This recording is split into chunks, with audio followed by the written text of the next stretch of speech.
Welcome to Samba Samba. Enjoy the video. In this video, I will explain how to make gravy of Shahi Paneer. First, gather all your ingredients, including fresh paneer, onions, tomatoes, cashews, and a selection of aromatic spices. This easy method ensures a delicious, restaurant-quality dish right in your own kitchen. We'll focus on creating a smooth, rich base that perfectly complements the soft paneer. To begin, heat a tablespoon of oil in a pan and add 1 chopped onion, 2 cloves of garlic, and a 1-inch piece of ginger.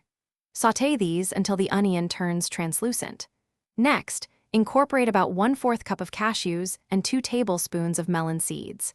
Add 2 medium-sized chopped tomatoes and cook until they soften. Let this mixture cool for about 10 minutes. Once cooled, transfer the mixture to a blender.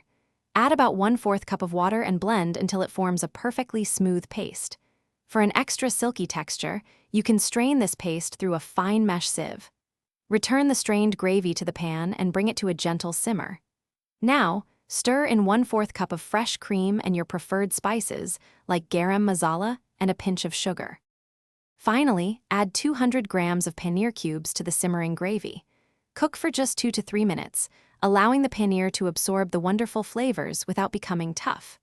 Garnish your Shahi Paneer with fresh cilantro or a delicate swirl of cream. Serve this delightful dish hot with warm naan bread, fluffy rice, or your favorite Indian bread. Enjoy your homemade, restaurant-quality meal. Thanks for watching. Consider subscribing if we helped you.